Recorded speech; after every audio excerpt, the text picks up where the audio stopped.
Bien, estamos de vuelta para esta segunda parte, estimados estudiantes del tercer año, sobre el gobierno de José de la Riva Agüero, ¿no? O sea, don José de la Riva Agüero, una vez disuelta la Junta Gubernativa, eh, asumió el Congreso de la República, perdón, el Poder Ejecutivo, el 4 de marzo de 1823, ¿no? Y desde ese instante, ¿no? Utilizó la banda bicolor como distintivo, ¿no?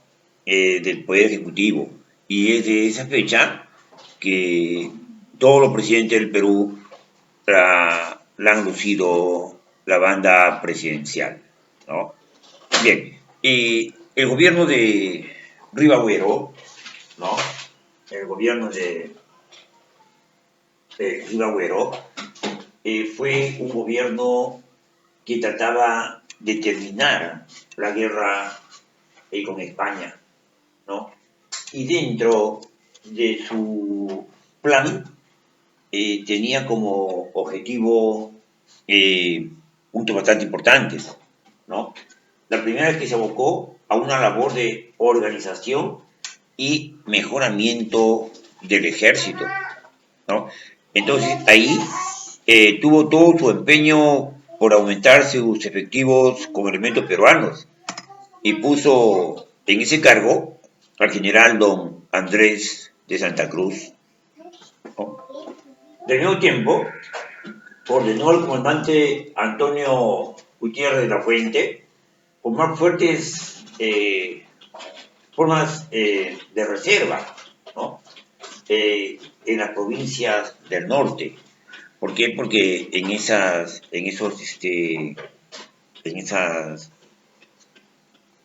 parte había pues eh, bastantes elementos, ¿no? Y puso ahí al coronel don Ramón Castilla, ¿no? Para que se diera la creación del cuarto escuadrón de húsares, ¿no? Del Perú. Al mismo tiempo, también formó la primera escuadra peruana, ¿no? Y esa escuadra peruana se encargó al mando del vicealmirante José Martín Guise, ¿no? Del mismo tiempo también Ribagüero creó la escuela naval, ¿no? Y estableció un permanente bloqueo de toda la costa para defenderla de las incursiones españolas, ¿no? Asimismo también recogió el papel moneda emitida bajo el protectorado de San Martín y cuya circulación quedó prohibida, ¿no? De igual forma, Ribagüero también envió misiones diplomáticas a la Gran Colombia, al país del sur, a Chile, también a la Argentina, para solicitar ayuda inmediata, ¿no? Eh, para consolidar el proceso de la independencia, ¿no? Indudablemente que la ayuda que más quería Ribagüero era la de Bolívar, y por ello que nombró para tal fin como su ministro plenipotenciario ante el Libertador al general Mariano Portocarrero, y fue Portocarrero quien pactó con Bolívar en Guayaquil un auxilio de 6.000 hombres, ¿no? Equipados y desde luego pagados por el gobierno peruano. Y conforme a este pacto de Portocarrero y Bolívar, empezaron a llegar al Callao las primeras tropas gran colombianas en abril de 1823. Y junto a estas tropas llegó a Lima el general Antonio José de Sucre, pero cuyo verdadero objetivo era preparar el terreno para que Bolívar fuera llamado al Perú, ¿no?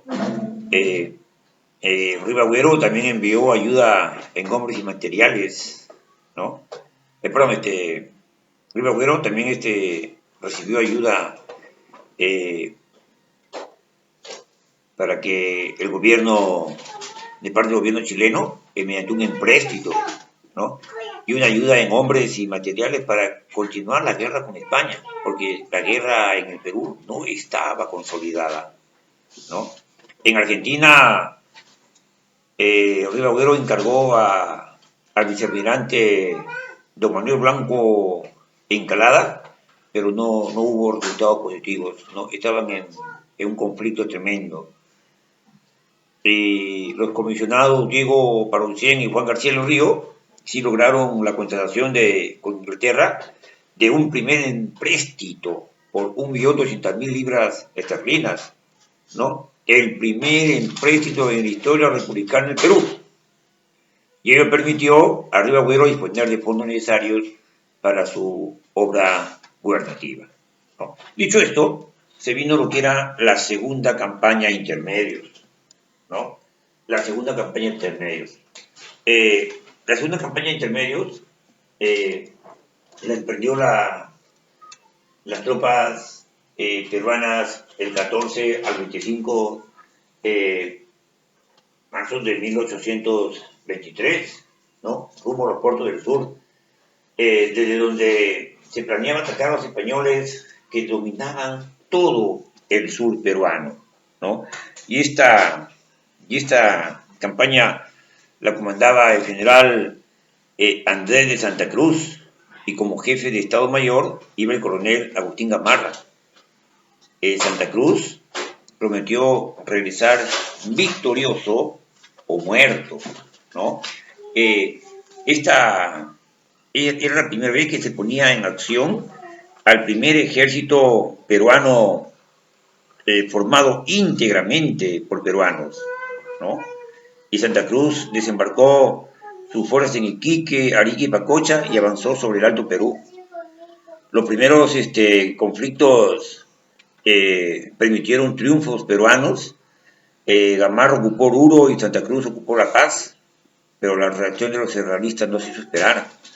El virrey La Serna envió al general Jerónimo Valdés para que atacara Santa Cruz, y produciéndose la batalla de Cepita, ¿no? El 25 de agosto de 1823.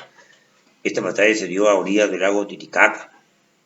Los patriotas quedaron dueños del campo, pero sin obtener una victoria decisiva.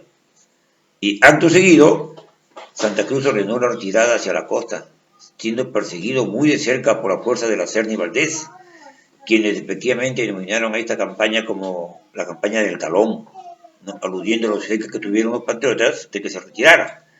Casi pisándose los talones, Santa Cruz no paró hasta llegar al puerto de Hilo, donde se embarcó con 700 sobrevivientes. La campaña terminó, pues, en un total fracaso para los patriotas peruanos, ¿no? Y esto obligó a una pugna en el Congreso, ¿no? La pugna en el Congreso se da porque Lima quedó desguarnecida, ¿no? El jefe, don José de Cartierás, avanzó y situó desde la sierra y llegó hasta la capital del Perú, ¿no? Es por ello que Riva Agüero ordenó entonces el traslado de todos los organismos de Estado y las tropas a la fortaleza del Real Felipe del Callao, el 16 de junio de 1823, ¿no? Y el día 19, las tropas españolas ocuparon Lima. Eso permitió que se diera la discordia entre el Congreso y Riva Agüero. El Congreso resolvió que se trasladasen a Trujillo los poderes ejecutivo y poder legislativo, y creó además un poder militar que confió al general venezolano José Antonio de Sucre, ¿no? Y eso permitió, pues, una digamos, escaramuza, ¿no? Porque se dispuso que se solicite la colaboración personal de Simón Bolívar en la guerra contra los españoles, ¿no? Enseguida, el mismo Congreso concedió a Sucre facultades iguales a las del presidente de la República, mientras durara la crisis. Y el día 23 de junio dispuso que Riva Agüero quedara exonerado del mando supremo, ¿no? Ruiz Agüero no acató y la disposición y se embarcó a Trujillo. Y desde ahí empezó a gobernar el país, ¿no?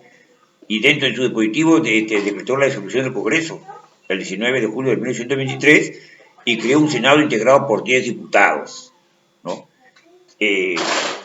Formó tropas e intentó reforzarla con el resto de la campaña de intermedios, mientras que en Lima el Congreso fue convocado nuevamente por el presidente provisorio Torres Tagle el 6 de agosto del mismo año, ¿no? Este Congreso reconoció a Tagle como presidente de la República, siendo este el segundo ciudadano en adoptar dicho título, ¿no? Después de Ruiz Agüero, cundió pues la anarquía en el Perú, al existir al mismo tiempo pues dos gobiernos, ¿no? Finalmente se viene a dar lo que es la Constitución de 1823, ¿no? La Constitución de 1823. La Constitución de 1823, de inspiración netamente liberal, se basaba en la soberanía popular, y decía que la soberanía reside esencialmente en la nación y su ejercicio en los magistrados a quienes ella ha delegado sus poderes. Y esta Constitución tenía puntos bastante importantes, ¿no? Decía pues que el sistema republicano de gobierno, quedando así relegada definitivamente, ¿no? A la posición monarquista, ¿no? Que defendiera anteriormente a San Martín. Igualmente la restricción del concepto de patria a lo nacional, al disponer que son peruanos todos los hombres libres nacidos en el territorio del Perú, ¿ah? Y esto estaba en el artículo 10, inciso 1 de la Constitución de 1823. Al mismo tiempo también se dio la división del Estado, ¿no? Se dio la división del Estado en los tres poderes: el poder ejecutivo y el poder judiciario, ¿no? Que es hoy poder judicial, ¿no? Y que el poder legislativo estaría en manos, estaría representado por un Congreso, ¿no? Llamado Congreso del Perú, de naturaleza unicameral, que sería el único que tendría pues la iniciativa de dar leyes, ¿no? Asimismo también se establecía un Senado, ¿no? Que era una entidad administrativa de supervigilancia dentro del legislativo y del ejecutivo, ¿no? El ejecutivo estaría en manos de un presidente de la República y que debía contar con 3 ministros: un ministro de Gobierno y de Relaciones Exteriores, ¿no? Otro de Guerra y Marina y otro ministro de Hacienda, ¿no? Dentro de ello también se daba pues los decretos de las cartas, la libertad de imprenta, la libertad de agricultura, industria, comercio y minería, ¿no? Se daba también el derecho de los gobiernos municipales por obra de los colegios electorales de parroquia, ¿no? La abolición de los empleos y privilegios hereditarios, la abolición del tormento, la abolición de las confiscaciones de bienes y toda pena cruel y de infamia que tenga pues carácter trascendental, ¿no? Pero también se dio en esta Constitución el reconocimiento a la instrucción como una necesidad de la República que debía a todos los ciudadanos, debiendo fundarse universidades en las capitales de departamentos y escuelas de instrucción primaria en las localidades más pequeñas. Asimismo, también la división de las Fuerzas Armadas, un ejército de línea, la milicia cívica y la guardia de policía, ¿no? Y lamentablemente la Constitución tuvo una breve vigencia, ¿no? Que fue promulgada por el presidente Torres Tagle y que el mismo Congreso dispuso la suspensión de sus artículos que fueran compatibles con las facultades otorgadas al Libertador Simón Bolívar, ¿no? Bien, jóvenes, eso ha sido la clase de hoy. Nos esperamos en el Zoom a partir de las 10:45. Muy bien, muchas gracias.